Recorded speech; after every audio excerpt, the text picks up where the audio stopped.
cinta Tuhan, maka semuanya dianggap sepele. Nyata-nyata Tuhan mengulang di dalam Bible, jangan ada Tuhan lain di hadapanku. Berarti Tuhan tidak mau diduakan. Tuhan tidak mau kemudian umat manusia itu menyembah kepada esensi yang bukan Tuhan. Coba, aku adalah Tuhan Elohim, aku yang membawa kamu keluar dari Mesir. Jangan ada Tuhan lain di hadapanku. Udah jelas kan? Ini tunggu dulu, jangan diperpanjang Bang Juma. Tadi akulah Allah Elohim. Nah sekarang kenapa beda Allah Bang Juma dengan kami? Enggak Elohim. Siapa bilang kalau di dalam Tuhannya orang Yahudi, mereka mengenal nama Tuhan itu dengan sebutan yang mereka kenal dengan sebutan El Eroi, Adonai, dan seterusnya. Ada mereka sebut Eloa, ada mereka sebut Elohai, ada Shaddai, Sefaot, ada El, dan seterusnya. Nah, kami umat Islam juga mengenal nama-nama Tuhan itu. Ar-Rahman, Ar-Rahim, Al-Malik, Al-Quddus, As-Salam, dan seterusnya. Sama, tapi kalau di Kristen tidak ada yang kayak gini-gini. Di Kristen itu yang ada hanya Theos, dewa. Itu di Kristen. Semua nama-nama gelar Tuhannya Yahudi diganti oleh Kristen menjadi dewa. Itu di Kristen. Semua nama Tuhan di dalam ajaran orang Yahudi diganti oleh Kristen menjadi dewa. Theos. Nah, sedangkan Tuhan kan mengatakan jangan ada ilah lain, jangan ada sembahan lain di hadapanku. Kristen membuat sembahan baru di hadapan Tuhan bernama Yesus.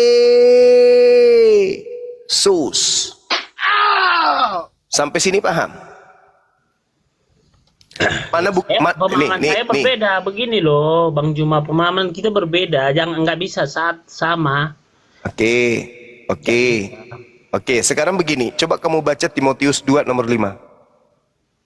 Apa yang diterangkan di sana? Di dalam kitabmu, di dalam agamamu. Karena Elohim itu esa, dan esa pula Yesus yang menjadi pengantara antara Elohim dan manusia. Sekarang kok Yesus ini kok jadi esa? Ini siapa Yesus ini kok jadi esa juga dia? Berarti orang Kristen membuat Tuhan baru bernama Yesus. Ada berapa yang esa sebenarnya ini? 1 atau 2? Ya, kan cuma 1. Itu kan satu kesatuan. Dari mana nenek moyang keberapa yang ngajarin ini satu kesatuan? Satu, Allah itu esa. Kalau esa berarti tidak ada campur aduk. Esa itu berdiri sendiri, tidak sedang bersama-sama dengan yang lain. Itu esa. Shema Israel, Adonai Eloheinu, Adonai Ahad. Itu berarti cuma satu hakikat. Sedangkan dalam ajaran agamamu, melalui makhluk yang mengaku Yesus, membisikkan Paulus, mengajarkan karena Elohim itu esa, dan esa pula dia yang menjadi pengantara antara Elohim dan manusia, yaitu Yesus Kristus. Ini orang Kristen mengajarkan membentuk satu Tuhan baru bernama Yesus. Makanya dalam konsep Kristen itu ada 2 yang esa. Dalam 1 Timotius 2 nomor 5 itu.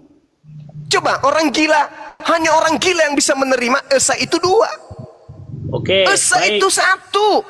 Oke. Tapi kenapa di kitab Anda itu esa itu 2? Oke Bang Juma, saya bantah dengan Filipi 2 ayat 5 sampai 11. Saya baca ya. Bagus. Silakan. Ya. Hendaklah Kak, ini ayat 5. Hendaklah kamu dalam hidupmu bersama menaruh pikiran dan perasaan yang terdapat juga dalam Kristus Yesus.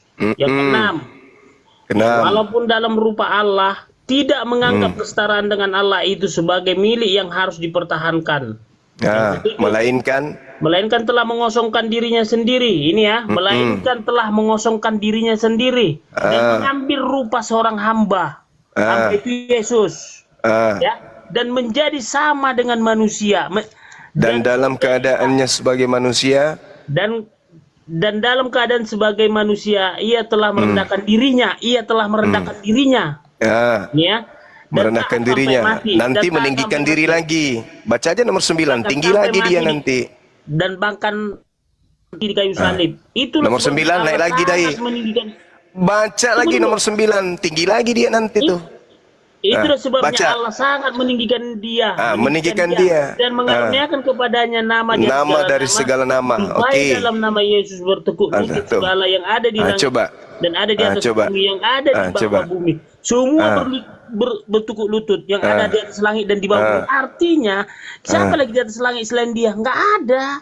Itulah ku bilang. Inilah ku bilang, makhluk yang datang membisikkan kepada Paulus, mendoktrin orang-orang yang lemah akal untuk mendudukkan anaknya Tante Maria esa selayaknya Tuhan yang Maha Esa. Kan udah ku bilang tadi, malah kau kuatkan. Ayat 11. 11, lebih parah lagi. Dan segala adalah Tuhan. Tuhan bagi kemuliaan. Jelas. Apalagi Allah Bapa. Kan lebih kuat Allah lagi Bapa. kan? Ini siapa yang mengajarkan Filipi ini kemudian? Paulus kan? Dari mana ilmunya? Dari makhluk yang membisikkan dia, akulah Yesus sang bintang timur kan? Ini Paulus sedang mengajarkan kepada kalian untuk mengimani anaknya Tante Maria sebagai Tuhan di samping Tuhan. Makanya orang Kristen itu bingung, satu pribadi tiga hakikat, atau tiga pribadi satu hakikat, atau tiga pribadi tiga hakikat. Bingung orang Kristen itu. Maka muncul konsep, ketika dia ditampar itu pada posisinya manusia, tapi pada prinsipnya orang Kristen ingin mengkudeta yang maha tinggi dan mendudukkan Yesus itu sebagai Tuhan. Tuhan itu cuma satu. Dengan kalian mengusung Yesus dengan berbagai macam propaganda dan politik-politik licik, itu sama halnya kalian sedang ingin mengkudeta penciptanya Yesus dengan mendudukkan Yesus anaknya Tante Maria itu sebagai penggantinya. Itu kaidah dalam agamamu, itu yang kalian selubungi selama ini. Itu Tuhan kalian itu cuma satu, yaitu Yesus. Bukan tiga Tuhan kalian itu, satu, Yesus. Adapun Bapa, adapun Roh Kudus, itu cuman pemanis aja. Anak Tante Maria aja ini yang kalian sembah. Yang kalian sebut Bapa itu Yesus juga. Yang kalian sebut Roh Kudus itu Yesus juga. Kalian ini penyembah anak orang melalui iblis yang ngajarin itu. Kau terlalu jauh. Yesus pernah nggak mengajarkan tentang konsep Trinitas, Tritunggal, Trimurti, Trikekwek? Pernah nggak? Nggak ada. Konsep Yesusnya itu apa? Yesus mendudukkan Sang Bapa sebagai satu-satunya Tuhan. Yohanes 17 nomor 3. Hidup kekal itu adalah mereka dapatkan ketika mereka mengenal Engkau satu-satunya Tuhan yang benar. Dan mengenal Yesus sebagai apa? Tuhan atau utusan Tuhan? Sebagai utusan Tuhan. Berarti 1 Timotius 2 nomor 5, tipuan setan. Satu-satunya Tuhan berarti hanya Tuhan yang esa. 1 Timotius 2 nomor 5, pesan setannya ke seluruh bumi adalah Yesus juga esa lo. Anak Maria juga esa lo. Malah Anda menguatkan dengan Filipi 2. Padahal ini kuburan buat Kristen. Kristen yang suka doktrin, Kristen yang nikmat dengan dogma, membaca Filipi 2, Kolose 2, Roma 2, Roma 3, Roma 1, Galatia 5, itu adalah orang-orang yang suka kali dengan doktrin. Itu bukan doktrin, itu tertulis ayatnya, Bang Juma. Justru ini doktrin. Doktrin itu sesuatu yang tidak masuk akal atau masuk akal, pokoknya wajib diimani, tak boleh diganggu gugat. Itu doktrin namanya. Karena Bang Juma nggak pernah hadirkan Roh Kudus, makanya La haula wala quwata illa billah. Justru yang kamu sebut Roh Kudus itu adalah makhluk halus yang membimbing kalian kepada neraka dengan mendudukkan anaknya Tante Maria itu sebagai Tuhan. Sekarang kutanya, sederhana aja. Kamu boleh bertanya tentang apapun kepada saya tentang Islam. Setelah ini, saya tanya dulu samamu. Yohanes 17 nomor 3, menurut Yesus, siapa satu-satunya Tuhan yang wajib dikenal itu? Yesuskah? Atau hakikat yang mengutusnya? Yang harus dikenal sebagai satu-satunya Tuhan untuk mendapatkan surga? Kamu jujur? Mau roh kudus kah, mau roh kudis kah, mau roh halus, kau panggil itu roh masuk ke dalam tubuhmu, suruh jawab pertanyaan saya. Menurut Yesus, surga bisa didapatkan dengan cara mengenal satu-satunya Tuhan. Satu-satu Tuhan yang dimaksud di situ siapa? Eloa, Abraham, Ishak dan Yakub, atau anaknya Tante Maria? Coba jujur, apa jawabanmu? Berarti Bang Juma mulai kemarin gak cerdas-cerdas. Saya kirain dia cerdas, padahal gak cerdas juga. Sekarang untuk menentukan ente yang cerdas atau justru ente yang tulul, kamu jawab pernyataan Yesus. Hidup kekal itu adalah mereka mengenal Engkau satu-satunya Tuhan yang benar. Ya memang Siapa? Satu Ya, Tuhan. ya, oke. Menurut Yesus, satu-satunya Tuhan yang benar itu siapa?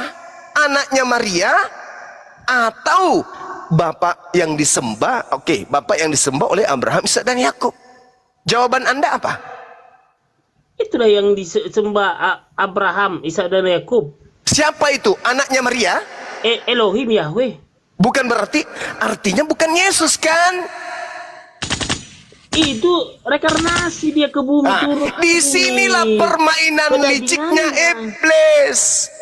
Masakan ada Tuhan pencipta alam semesta berinkarnasi menjadi sanggok bayi? Ini kelicikan iblis, ingin mengkudeta pencipta alam semesta dengan propaganda kelicikan bulus.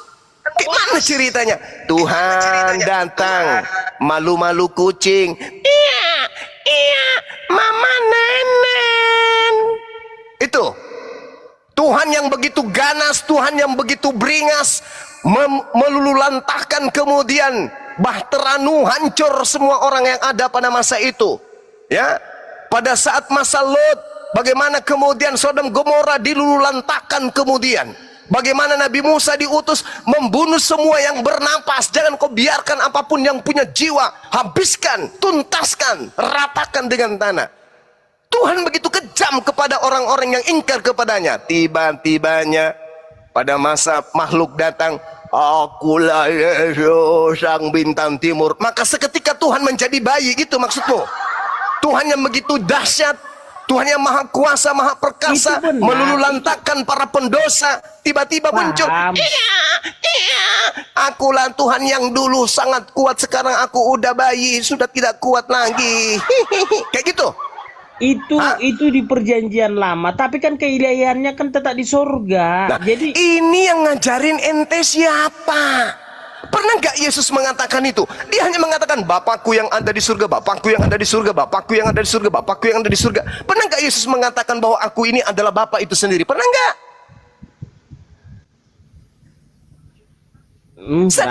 Sadarlah saudaraku. Jangan kau katakan saya tidak pernah cerdas-cerdas. Enggak, saya mendalami Bible, tolak ukurnya Quran.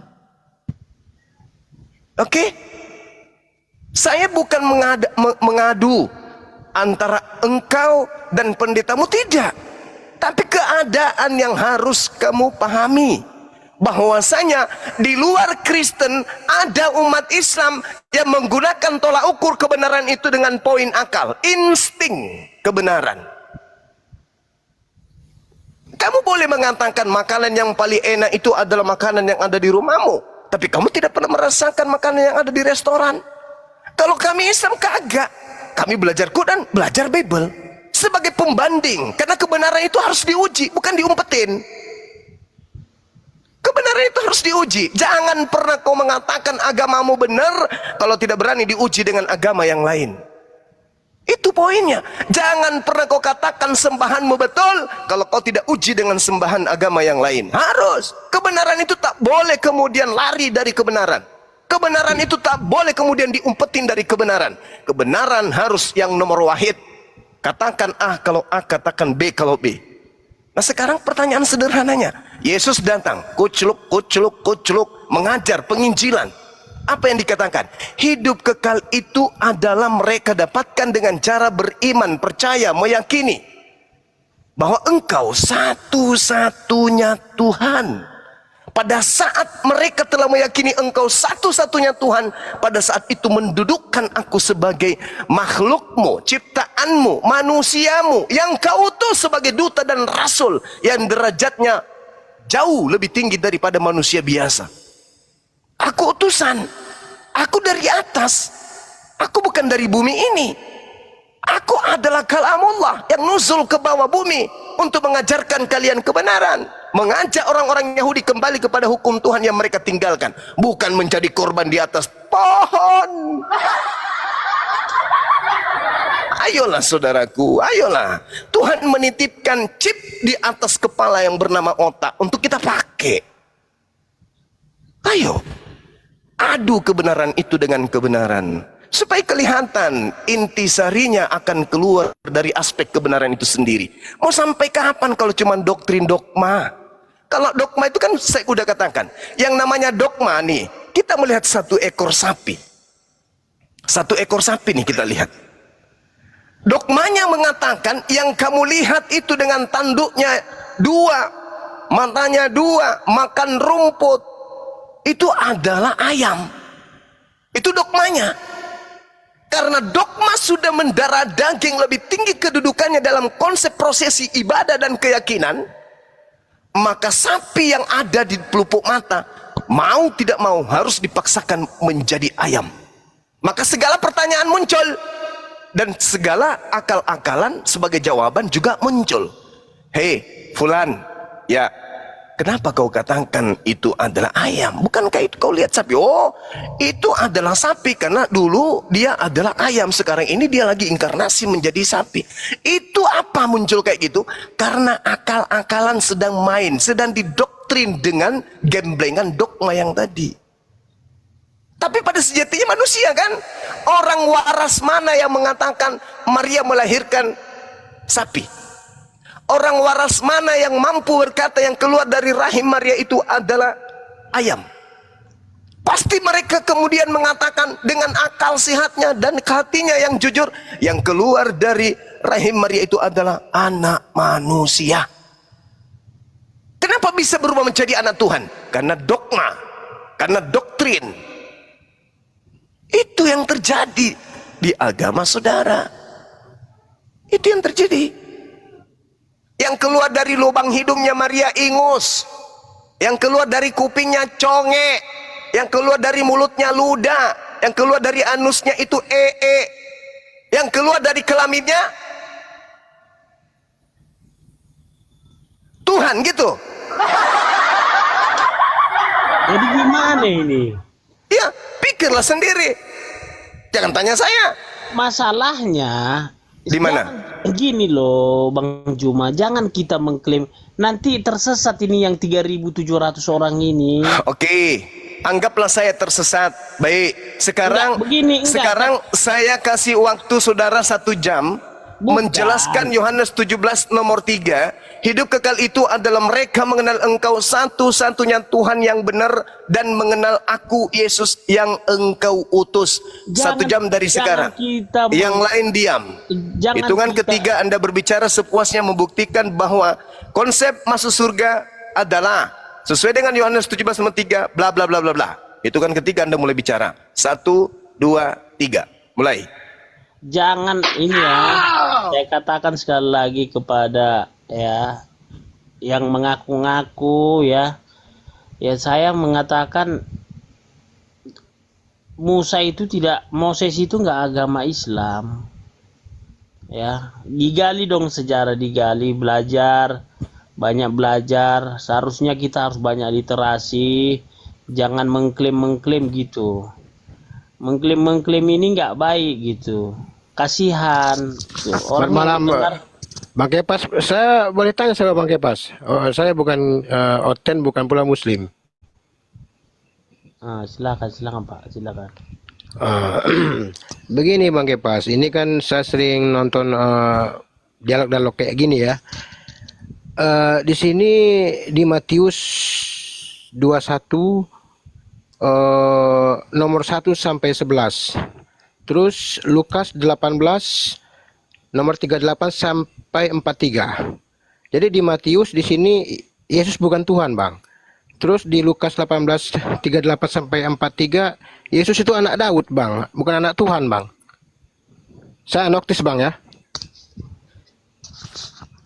Itu Yesus itu dari keturunan Daud, Raja Daud.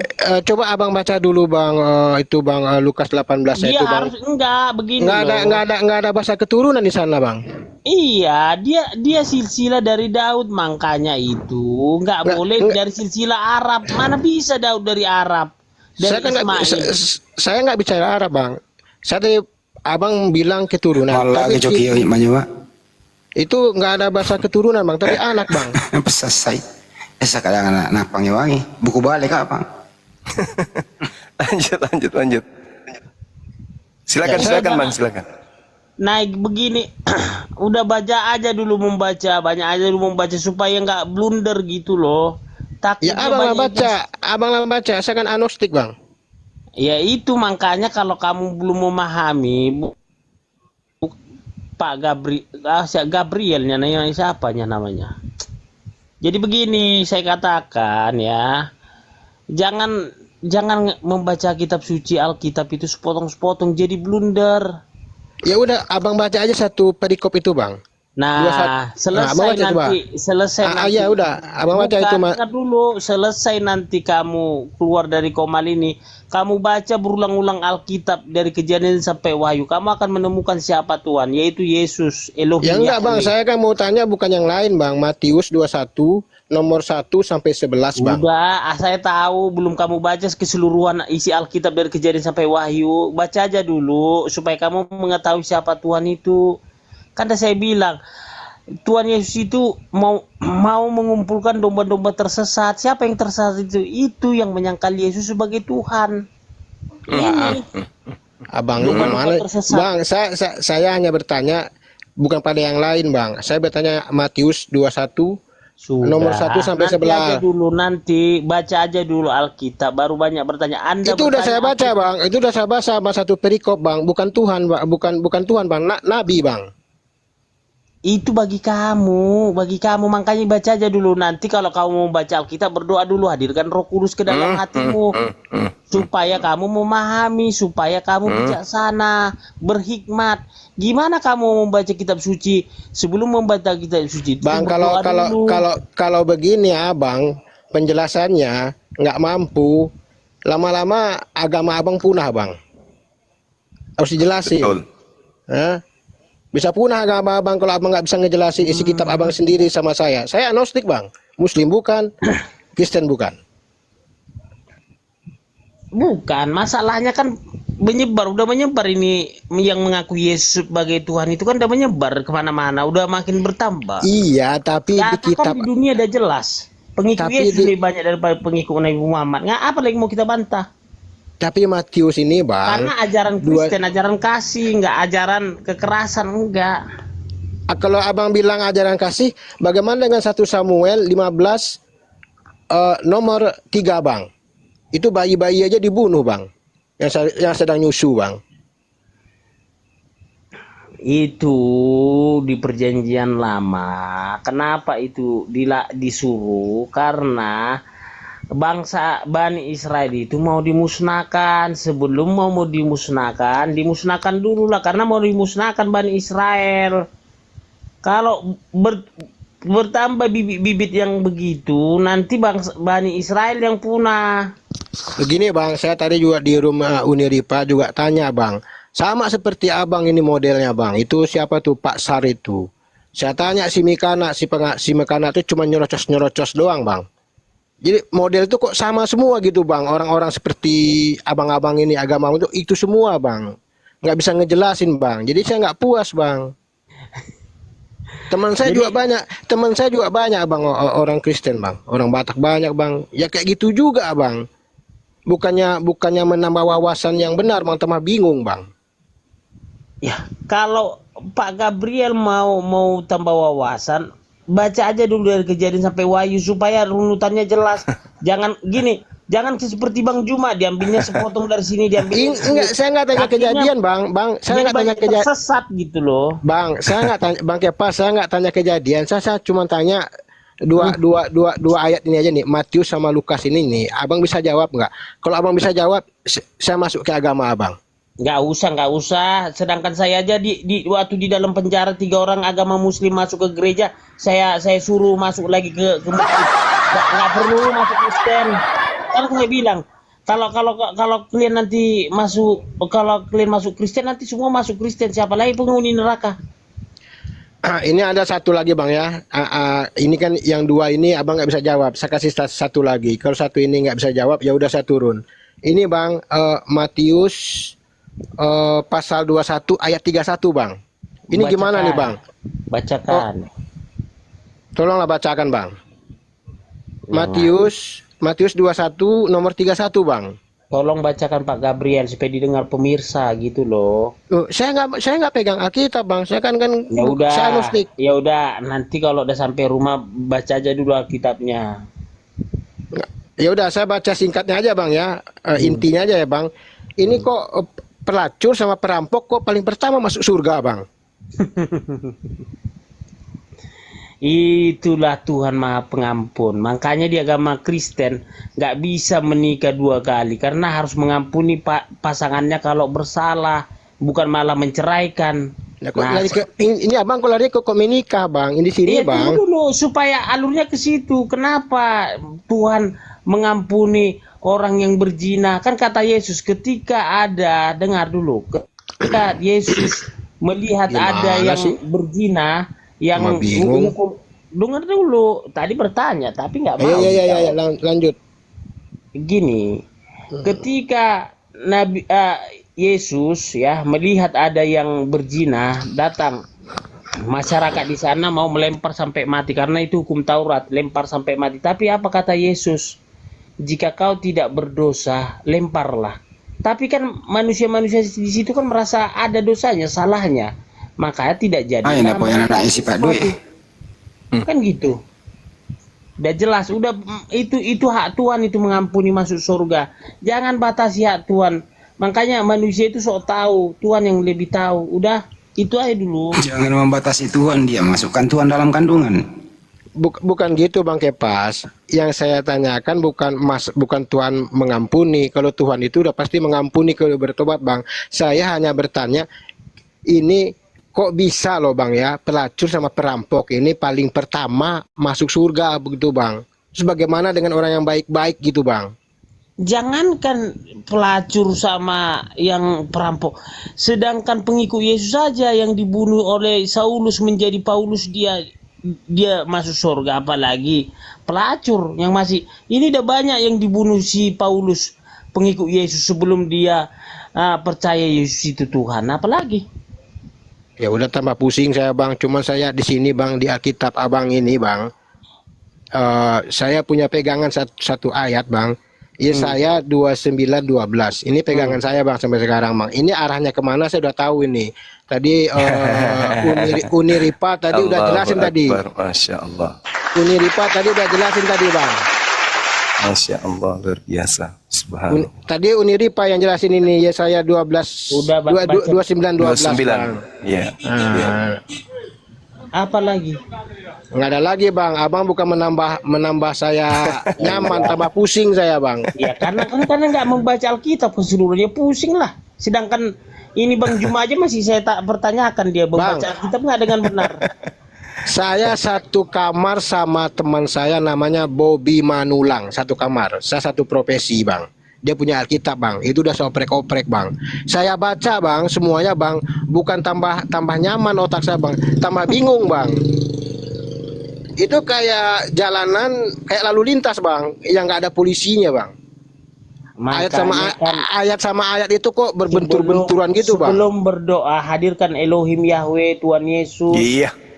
Itu udah kamu diam aja dulu Bang Pak Gabriel, biar aja Bang Juma gitu loh. Banyak kali Tuhan kau udah. Banyak kali Tuhan kau hadirkan Elohim Yahweh Yesus, banyak kali Tuhanmu. Ya udah Bang Kepas, saya turun Bang Kepas, pusing saya dengar Bang Kepas. Sendiri. Oke, kita uji ya pengetahuan saudara sejauh mana tentang agama yang Anda anut sekarang ini ya. Sederhana aja sih untuk mendeteksi orang itu belajar Bible atau hanya doktrin saja. Begini Bung, menurut makhluk, ya, menurut makhluk yang datang kepada Paulus, dikatakan begini, di dalam Galatia 2 nomor 21. Aku tidak menolak kasih karunia Elohim. Sebab sekiranya ada kebenaran oleh hukum Taurat, maka sia-sialah kematian Kristus. Anda paham tak Galatia 2 nomor 21 ini? Galatia 2 ini dikatakan kalau ada kebenaran di dalam hukum Taurat, maka sia-sialah kematian Yesus. Saya ingin tanya kepada saudara, menurut saudara, apakah ada kebenaran di dalam hukum Taurat? Jawab. Nah, ini dia. Karena itulah tadi Yesus datang turun ke bumi itu untuk menyempurnakan. Saya tanya ulang lagi, menurut saudara, ada tidak kebenaran di dalam hukum Taurat? Jawab. Ya adalah 10 perintah Tuhan, ya itu kebenaran lah. Kalau ada kebenaran dalam hukum Taurat, maka kata Yesus, kata Paulus, kata makhluk yang datang kepada Paulus, maka sia-sialah kematian Yesus. Kalau ada kebenaran dalam hukum Taurat, maka sia-sialah kematian Yesus. Ayo. Makanya Bang Juma kalau baca kitab suci jangan sepotong-sepotong, nanti tersesat. Saya tidak mungkin baca satu data di sini, tidak mungkin saya baca satu kitab, nggak mungkin. Jangan. Lagian ini dalil di dalam kitab saudara berupa surat. Kalau yang namanya surat, apa yang diuntai oleh kata dan kalimat, itulah muatannya, itulah cakupannya.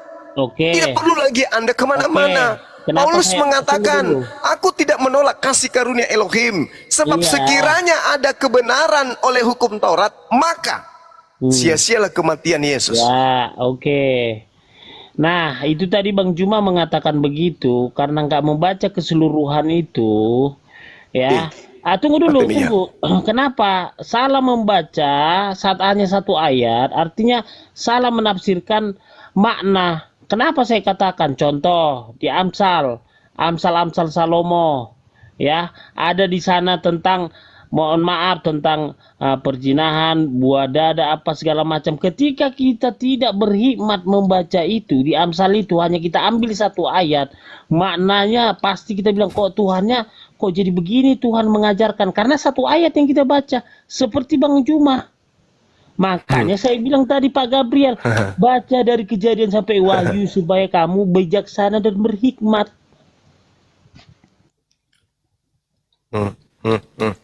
Pas kamu udah baca Kejadian sampai Wahyu? Sudahlah. Ya kau pakai menjawab lah itu. Kau udah baca, kau pakai menjawab lah tuh. Pertanyaannya Bang Juma, pakai. Silakan. Ini tadi saya membacakan surat Paulus Galatia 2:21.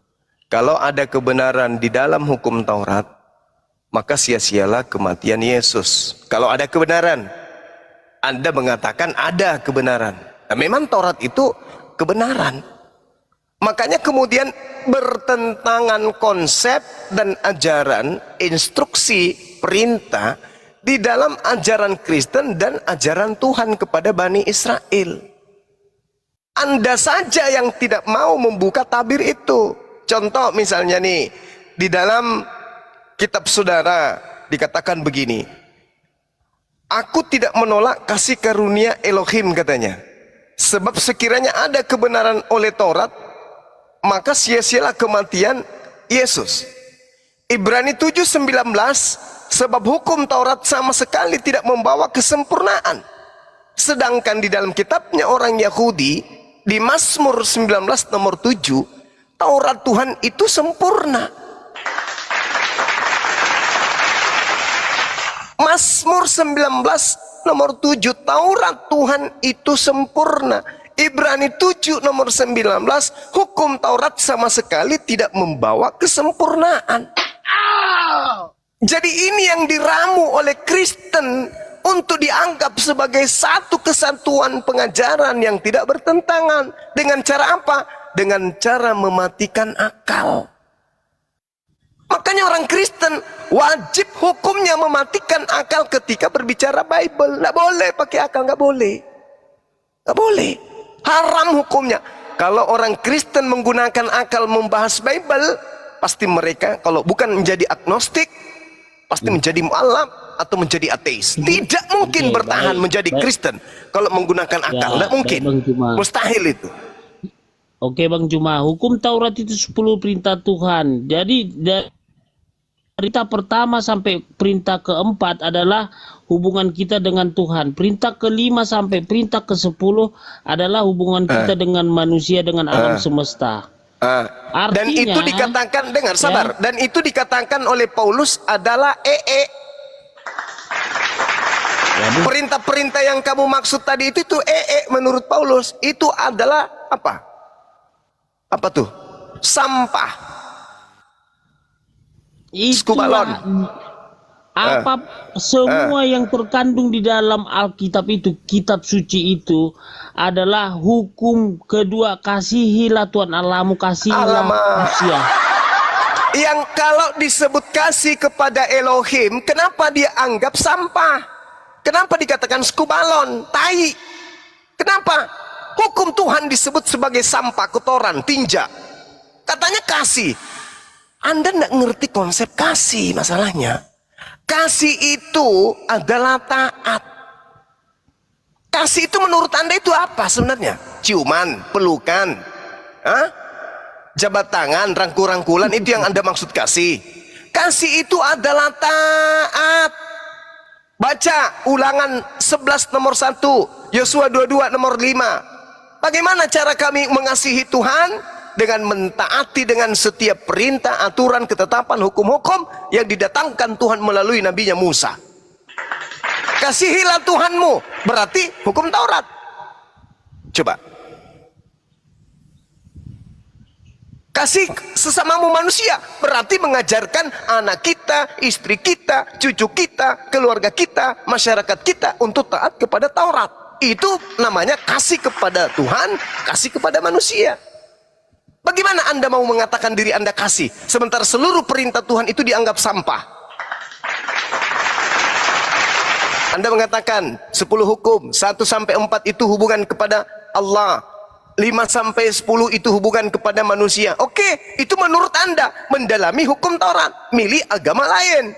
Tapi ketika Anda bertemu dengan agama Anda sendiri, apa yang dikatakan? Sekiranya ada kebenaran dalam hukum Taurat, maka sia-sialah kematian Yesus. Apakah betul kematian Yesus itu bagi Anda kesia-siaan? Tidak.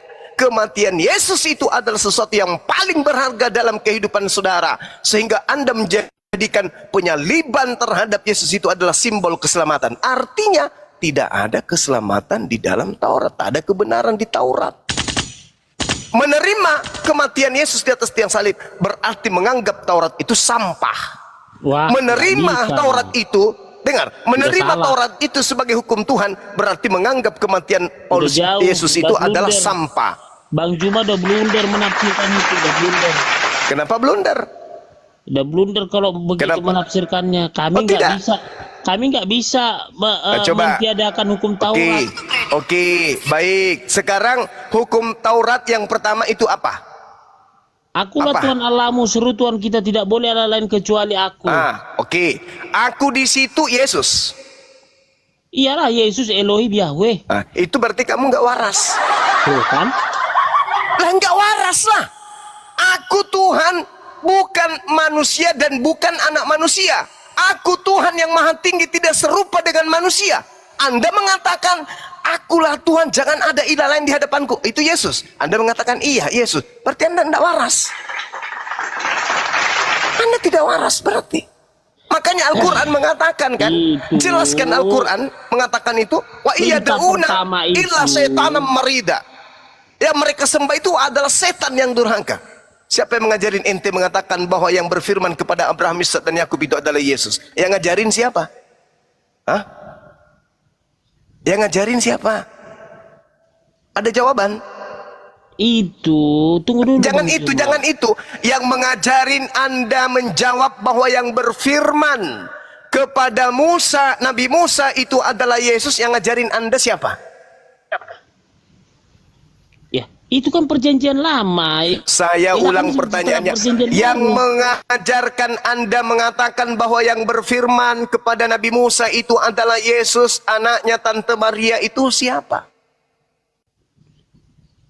Udah jelas tadi di Filipi tadi. Filipi 2 ayat 11. Berarti yang mengajarkan Anda untuk mengatakan itu adalah makhluk yang mengaku bintang timur kepada Paulus. Betul? Bukan, Yohanes 13 kan ayat 13 sudah jelas.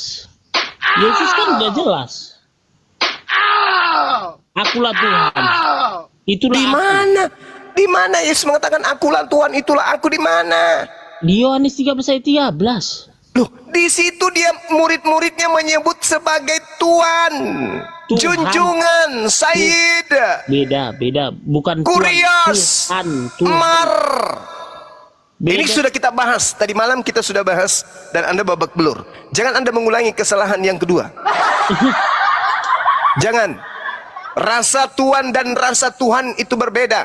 Tuhan Prabowo dan Tuhan Prabowo itu berbeda. Artinya Tuhan Yesus dan Tuhan Yesus itu berbeda. Anda mengangkat sangat melejit derajat Yesus menjadi Tuhan. Siapa dia? Emang dia harus jadi Tuhan. Kenapa? Karena dia membisikkan, akulah Yesus mengutus malaikat-malaikatku kepada jemaat-jemaat.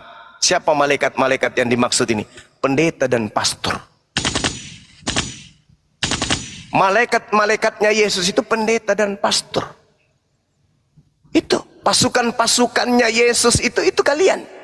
Yesus yang mana dulu?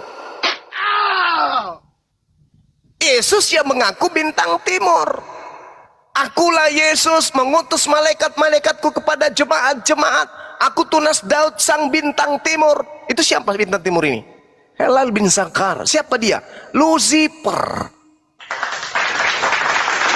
Makanya ketika saya tanya, Anda mengatakan akulah Tuhan, tidak ada Tuhan di luar aku. Yesaya 45 nomor 6, Yesaya 46 nomor 5. Hendak dengan siapa engkau pesandingkan aku hingga aku sama? Yesaya 44, Yesaya 43 nomor 10. Engkaulah saksi-saksiku, tidak ada Tuhan yang dibentuk sebelum aku dan tidak ada Tuhan yang dibentuk setelah aku. Lalu siapa yang ngajarin ente mengatakan bahwa Tuhan yang datang pada Nabi Musa itu dibentuk menjadi daging bayi? Yang ngajarin ente siapa? Ada jawaban? Ya itulah tadi yang disebutkan di dalam Filipi. Itulah yang tadi yang disebutkan di dalam Yohanes. La haula wala quwata illa billah. Beruntunglah Bung, kamu bertemu dengan kami ini apologet sebelum engkau meninggal. Artinya Anda punya peluang, punya ruang untuk kemudian meninggalkan ajaran itu. Bandingkan dengan orang-orang yang sebelum ada internet, ada TikTok, Jadi bagaimana Kristen. ini Bang Juma? Ya, Sedangkan bagaimana dalam penjara, terserah di Anda. anak Pak Ustadz aja mau masuk Kristen. Anak Pak Ustadz, Bang Kepas, aku mau masuk Kristen katanya. Jangankan anak Pak Ustadz, banyak bersebaran ustadz-ustadz. Saifuddin Abraham. Siapa lagi? Muhammad Yusua, Yasin Yusua. Siapa lagi? Iksan Palopo. Banyak ustadz-ustadz. Ustadz-ustadz Lucifer. Banyak orang yang tidak bisa Al-Quran. Itu. Jangan Anda bandingkan diri Anda dengan mereka, jangan. Sekarang ini kebenaran. Wa qulil haqqu min rabbikum. Kebenaran sudah ada depan Anda. Tidak ada kebenaran depan Anda. Masakan ada orang mengajarkan tak ada kesempurnaan di dalam hukum Taurat. Sementara Mazmur mengatakan Taurat Tuhan itu sempurna. Loh, yang mana yang harus kita dengar ini? Kalau dalam Al-Quran jelas sekali. Surah Al-Araf, Allah subhanahu wa ta'ala menjelaskan kemudian kepada kami umat Islam. Bahwasanya Nabi Musa diutus kemudian untuk mengajak kaumnya berpegang teguh kepada hukum Taurat. Wahusha biquwa wa'mur qaumaka la'allaka ya'huzu bi ahsaniha saurikum daral fasiqin. Berpegang teguhlah kepada hukum Tauratku itu, dan suruhlah umatmu, kaummu Bani Israel, berpegang teguh kepadanya dengan sebaik-baiknya. Oke, baik. Kalau memang di Islam itu Bang Kepas, saya mau tanya satu lagi, boleh nggak? Yesus, tunggu dulu. Ini sama Bang Juma, tunggu dulu. Kalau oke, kita bilang dulu Yesus itu nabi. Kenapa Bang Juma nggak mau dibaptis? Yesus oke, nabi lah dulu, kita bilang, gak usah Tuhan dulu. Kenapa Bang Juma nggak mau dibaptis? Dia kan dibaptis. Bang Juma nggak mau dibaptis. Gimana sih? La haula wala quwata illa billah, Bung. Kamu ngerti arti baptis? Baptis itu pembasuhan. Poinnya Mengikuti. apa? Yesus tidak pernah Tadi kan membaptis Bang satu Juma manusia. mengatakan tadi.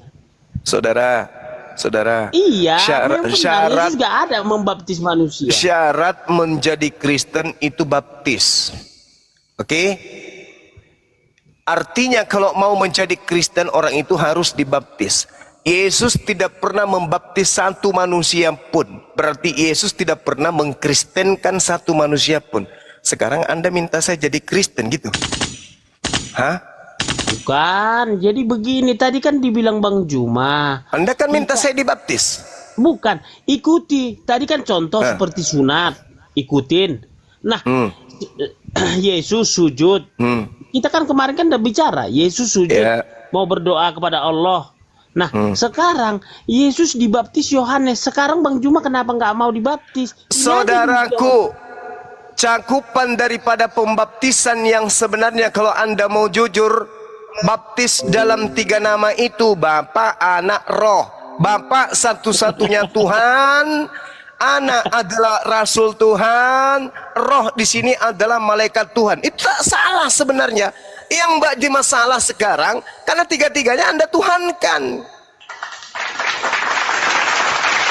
Kalau baptis itu adalah pembasuhan umat Islam, saya nih, jangan bawa umat Islam, saya setiap saya mau ibadah saya pembasuhan. Oke? Pada saat saya pembasuhan, saya ingin menghadap kepada Tuhan saya. Item-item sampai